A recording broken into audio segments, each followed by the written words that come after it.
Moi, c'est Roosevelt Boulion. Je suis ingénieur à lutte à la base.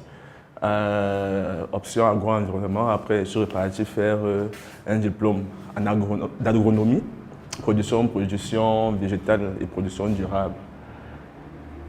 Je suis formateur pour la GIZ, pour les chaînes de valeur, formateur pour le programme PA Jeunes, pour le montage de projets des jeunes.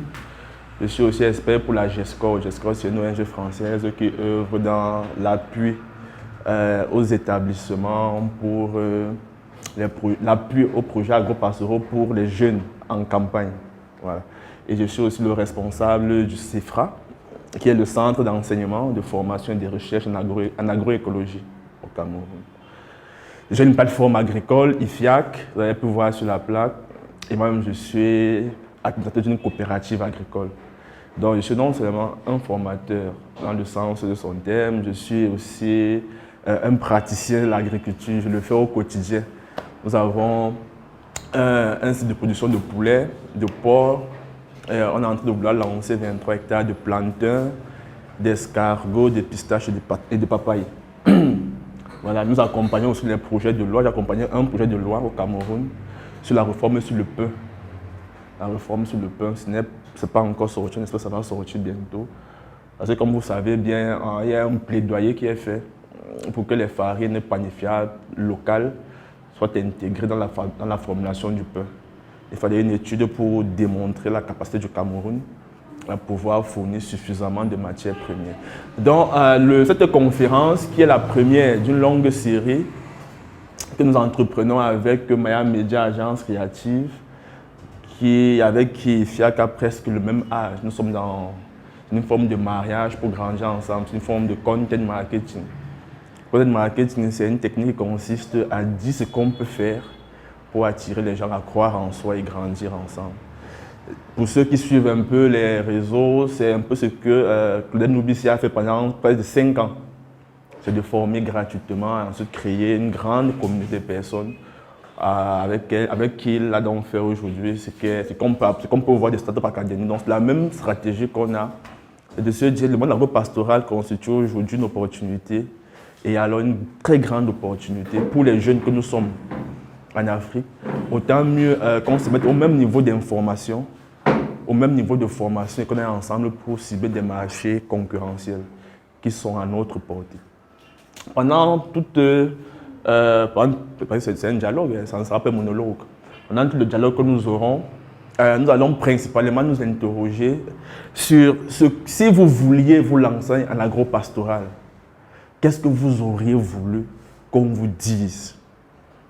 Et c'est suivant ce que vous allez dire que nous, on va vous proposer les 10 erreurs fatales. Fatales pas dans le sens que elles vont vous tuer, dans le sens qu'elles vont plomber vos espérances. Et c'est les 10 erreurs communes que beaucoup ont faites. Donc, elles ont été répertoriées, aujourd'hui analysées, et on veut communiquer pour que ceux qui se lancent aujourd'hui dans le secteur agro-pastoral ne tombent plus dans ces erreurs. Et c'est tel qu'on va voir. Donc, je vais vous passer la parole. Dans un premier temps, pour que vous me disiez, et je vais prier Madame Tchana parce que c'est aussi une statistique qu'il faut garder, c'est qu'est-ce que vous voudriez si vous voulez vous lancer en agro-pastoral, qu'est-ce que vous voudriez savoir, qu'est-ce que vous voulez qu'on vous dise pour que vous vous lancez. Et puis je vais prendre la parole. Hein. Je vais prendre la parole. Madame Si vous vouliez vous lancer dans le secteur agro-pastoral, que souhaiteriez-vous qu'on vous dise? Que souhaiteriez-vous, quelle information voudriez-vous avoir avant de vous lancer? C'est mieux formulé comme ça. Comment réussir à monter son bon business plan? Comment mieux évacuer sa marchandise, soit le meilleur arriver à maturité? Comment la transformation rapide en dehors du bâton et de la farine? Est-ce que j'entends parler du pain à base de farine de manioc? Comment voyez un peu comment ça est arrivé là? Donc en fait, ça c'est la question des chaînes de valeur de la culture du manioc. Tu auras la réponse pleinement. C'est un point essentiel, capital que beaucoup souvent ne prennent pas en compte. et qui ne font pas l'effort d'avoir toute la chaîne de valeur d'une culture avant de s'engager. Parce que la connaître permet de se positionner. S'il faut localiser la région, la région du Sud, parce que c'est là-bas que je vais sur. Ok, région du Sud, ça marche. Oui, DG. Moi, j'aimerais savoir comment est-ce qu'on écoule les produits vivriers. C'est-à-dire, je cultive, je ne sais pas, les pommes de terre, dès que j'ai fini mon champ, je fais comment on peut écouler. J'aimerais savoir comment ça se passe.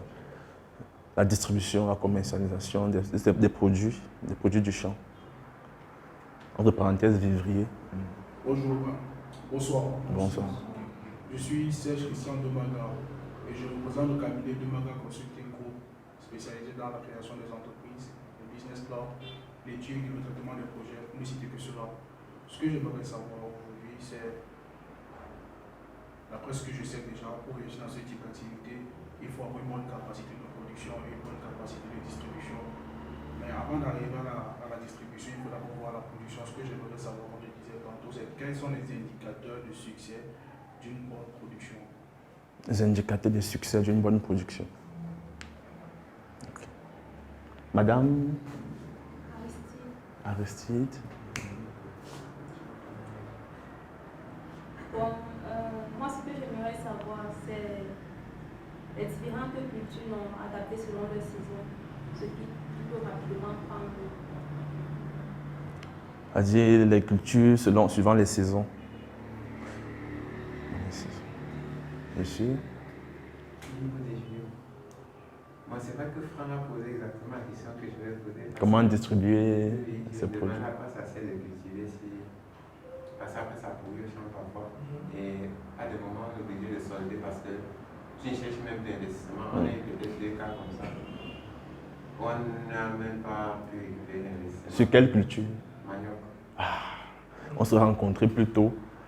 Et actuellement, j'ai une amie, elle est avec son équipe, vraiment proposé d'intégrer l'équipe, ce n'est pas encore fait. Et ils sont en train, peut-être à l'heure actuelle, il doit rester peut-être comme 3 semaines, 1 mois, pour sortir environ 9000 pastèques en banga. Là maintenant, on a produit, on ne sait pas combien de poulet. Donc 1 hectare à peu près. 9, c'est 1 hectare. Parce que c'est 10 000 pastèques sur 1 hectare, donc avec, j'imagine, la marge d'erreur de ceux qui se gardent dans le transport et tout. Non. Et ce qu'ils veulent, c'est réussir à vendre tout ça au champ même et tout. Donc, au préalable, bon, c'est un peu ça ma question. Comment on peut produire le produit? Parce que sans ça, rien de produit ici, il n'y a pas. Moi, j'aimerais savoir si on peut avoir des cultures à contre-saison pour pouvoir pallier certains manques qu'on retrouve parfois sur le marché pour que les coûts soient moindres. D'accord. Culture de contre-saison. Ok. Avec votre permission, je souhaiterais qu'il y ait une fiche de présence, si c'est possible, avec. Voilà. Ils ne sont pas ajoutés la colonne des intentions culturelles, c'est-à-dire qu'en cours ou futur. Ça permet quand même après qu'il y ait un suivi sur les différentes opportunités. Comme on va voir dans le dernier point, ça va répondre à la plupart des questions sur la commercialisation. Ok. Mais peut-être préciser, mon domaine même c'est le BTP. BTP. Ok. Ok, d'accord. BTP, IMS Construction. D'accord. Je suis le propriétaire de cette boîte. Ok. En fait, je suis un peu réjoui qu'à part la question de monsieur, toutes les autres questions quand même correspondent à un point dans la présentation. Mais j'essaierai durant la présentation de tout faire pour orienter aussi des éléments de réponse allant dans le sens de vos attentes. Et vos questions fondent le pourquoi même de ce genre de talk. Parce qu'effectivement, on a tendance à croire que, et c'est quelque chose de véhiculé de façon culturelle, que comme nous sommes tous filles et fils d'agriculteurs, on peut se lever un jour, on peut faire son champ. Et en le faisant, nous, on croit bien qu'il y a des problèmes. Aujourd'hui, c'est plus comme avant, où quand tu amenais tes 4 bâtons au marché, ça faisait 2 heures, ça finit. Aujourd'hui, tout le monde fait la même chose parfois. Donc aujourd'hui, il faut développer une intelligence qu'on appelle une intelligence agro-pastorale. Donc on va commencer avec la première Diapo,